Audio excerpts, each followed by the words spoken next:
When you go fast, you don't have time to react to what's ahead of you.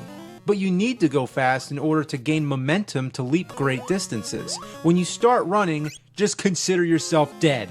Let's call this two-gear diarrhea.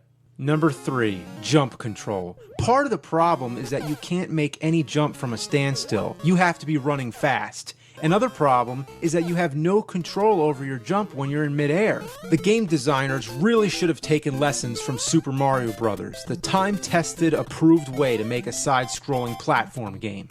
Any subtle tap of the D-pad steers Mario's jump, but in Kid Cool, there is no such thing. Let's call this jump fuckness. Number 4, skipping over water. There's parts where you have to get over water, and the only way to do this is to master the fragile art of skipping across on your butt. Think it looks easy?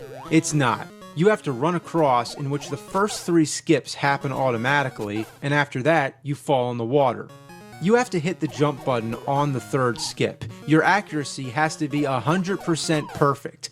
I'm not even sure of the exact timing. Ever try to throw skipping stones and you can never do it, but one of your friends can do it just right? Who knows? It's just a skill that shouldn't be required of this game. Let's call this topside aquatic ass.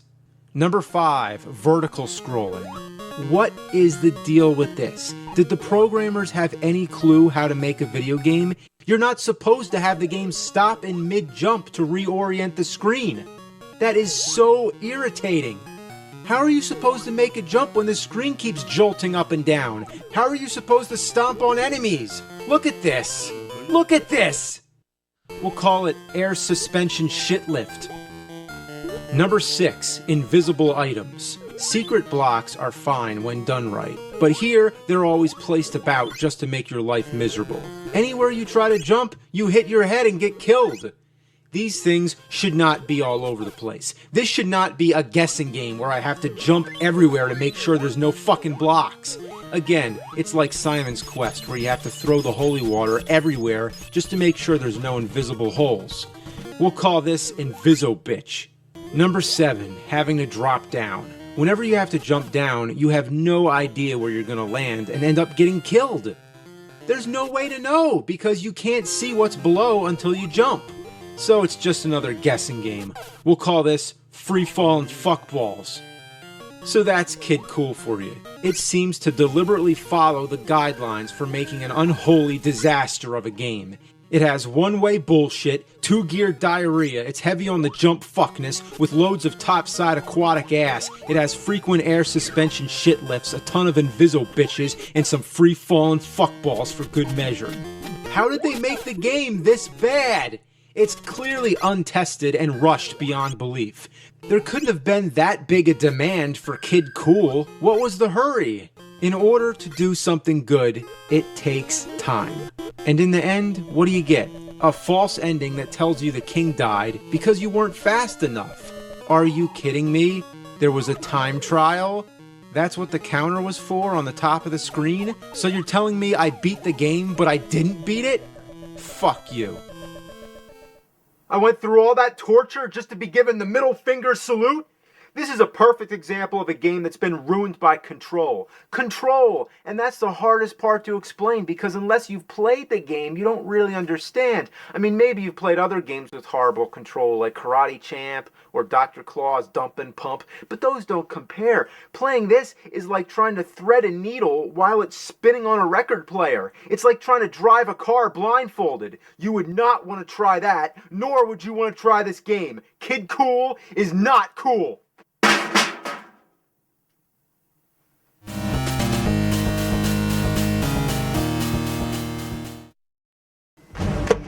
If this box contains what I think it does, then this will be the greatest moment in my career as a game collector. I bought this from an eBay auction. The seller gave a list of games included, mostly NES games that I own already, but there's one that caught my attention: Nintendo World Championships. Under normal circumstances, this particular game would cost a fortune. The seller probably had no idea what they had, and that happens sometimes. Somebody's trying to get rid of some old games at a flea market or a yard sale or something, and they don't realize that what they're selling happens to be one of the most rare NES games in existence. Nintendo World Championships was never sold in stores. It was a specially made game cartridge used as part of a gaming competition. Remember the 1989 movie The Wizard with the big game tournament? Well, this was a real-life version inspired by the movie. The competition was part of a big festival called Power Fest in 1990. It was divided into age groups. Each winner got a cash prize of $10,000 and took home other goodies. The finalists each got to keep their own copy of the game. But there was another version made in gold. The gold cartridges are even more rare. Only 26 were made and given out as part of a random prize giveaway in Nintendo Power magazine. Also, the red label only existed in the promo pics. The actual games were all gold with a cheap logo glued on that's been cut out with scissors. The whereabouts of these games remain largely unknown, but in recent years many of them have shown up in auctions commanding huge prices, but there's still more out there. There were other Nintendo contests like Campus Challenge, 2 of them, and the Super Nintendo Power Fest 94 competition. But Nintendo World Championship seems to be the most famous and is considered the holy... This is gonna get scary. Okay, I play a lot of 8-bit shit. You know, NES.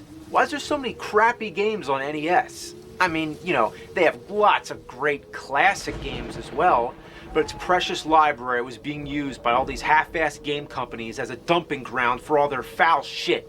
So I'm gonna take a break from all that and just try out a Sega Genesis game. Yeah, moving up to 16 bits. That was a big deal at the time. You remember the commercials, right? Genesis does what Nintendo don't.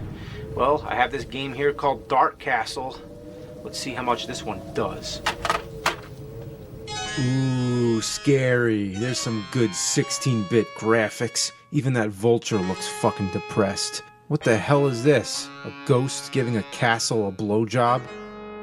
The game starts up with no storyline, no explanation, no nothing. You're just some guy standing in a castle who looks like Shaggy from Scooby-Doo, or perhaps Peter Pan with a mullet.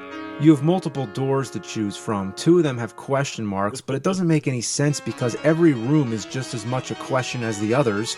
This one says BK on it. What the fuck does BK stand for? Burger King? I hope. If I go in there and I'm getting served hamburgers, that would be the tits. Once inside, it becomes a platform game, and it looks like shit. Come on, fucking bats? How cliche. Man, that dragon sure looks scary. I'm gonna have nightmares over that. Could they have made the dragon look any more cute? Oh, that's neat. Graffiti on the walls, gamers rule, and... What? Saddam was here? As in Saddam Hussein? What was he doing going around writing on castle walls? And gamers rule? That's the same handwriting. So Saddam was a really hardcore gamer? Wow. The music. It's just one loop. One single piece of music that plays over the whole fucking game. It's the most cliche horror music they could have found. You recognize it. It's that famous Bach composition. You know, the one that everybody thinks is from Dracula. Once you've heard it for a half hour straight, you get sick of it. Fortunately, you have the option to turn the music off, but you have to turn it off at the right time, when there isn't a note playing, or else it sustains it.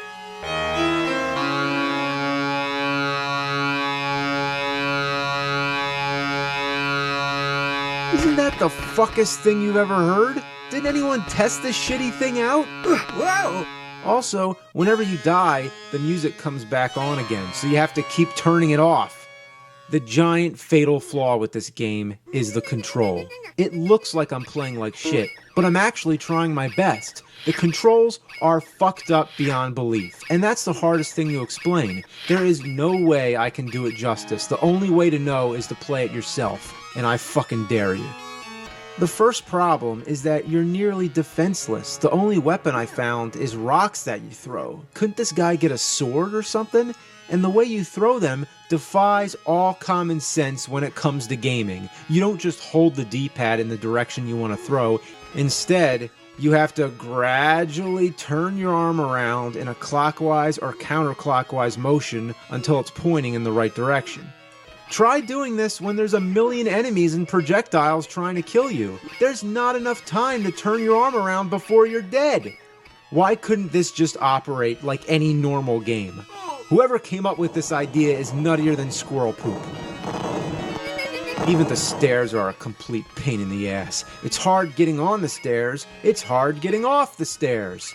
The game simply doesn't do what you tell it to do. You rock the D-pad all over the place until you get lucky. Trying to grab the ropes, that's another thing. I don't even understand how it works. Sometimes you get lucky, and other times you don't.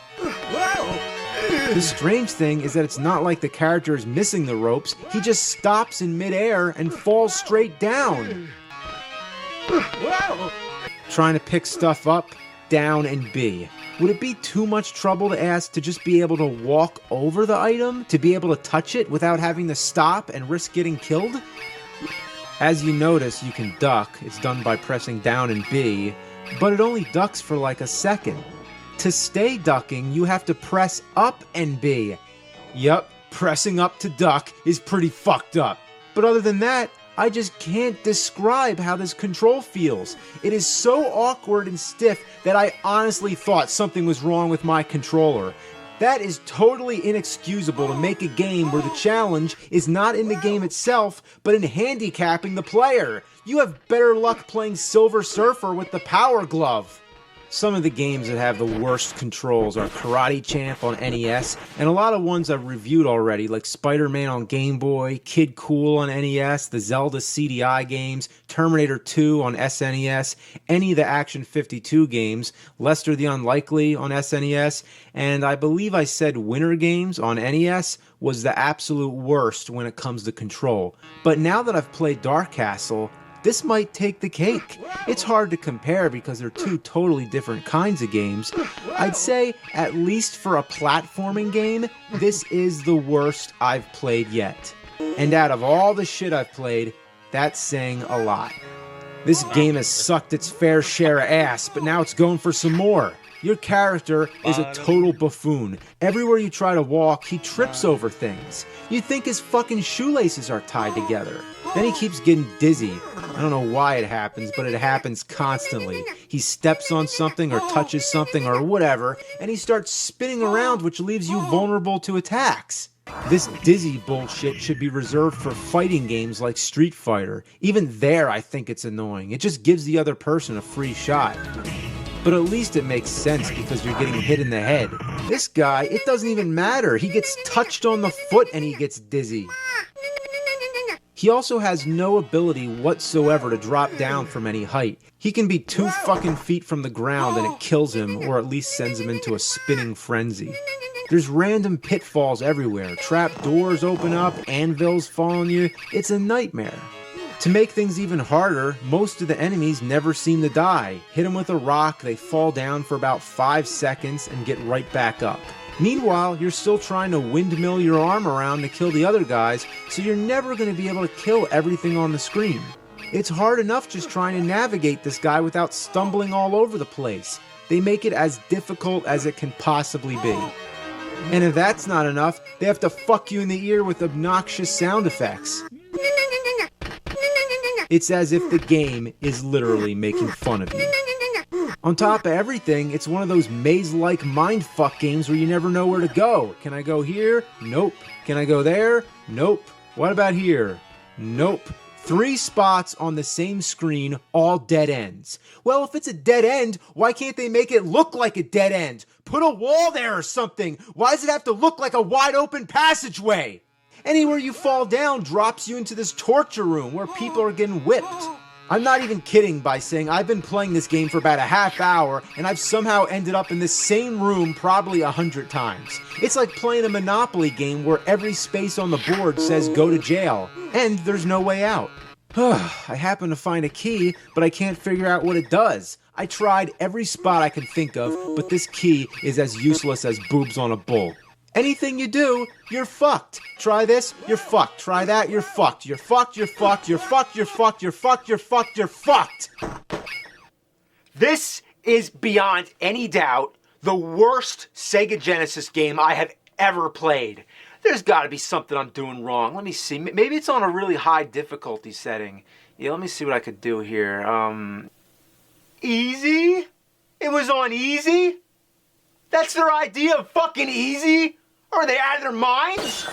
Alright, let's flick that shit switch and crank up that diarrhea dial. I got Dark Castle on CD. High!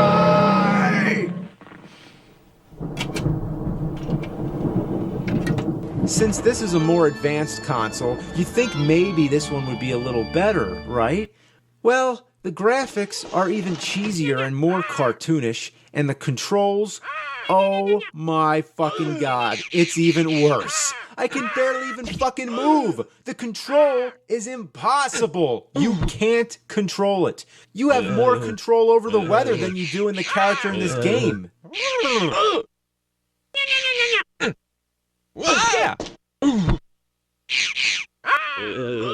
I keep dying instantly on the first screen. I can't even move an inch before I get bombarded with the Space Invaders ensemble of bats. Jeez, you can't even let me walk 2 feet before raining enemies down on me? It still takes just as long to aim your arm at somebody. And you can get dizzy just by jumping. Oh, a platform dropped. What, I stood still too long? You can't stand for more than 2 seconds? The stairs? Good lord, I just keep slipping all over the place. Why can't I do anything?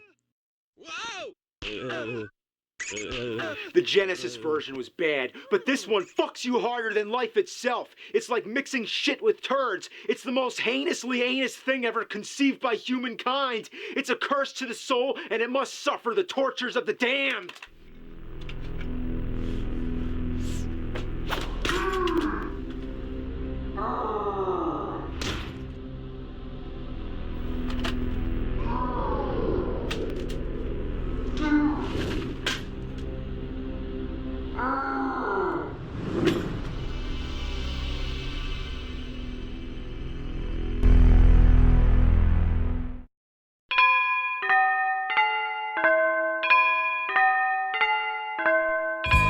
In the beginning, a game company called That is so irritating.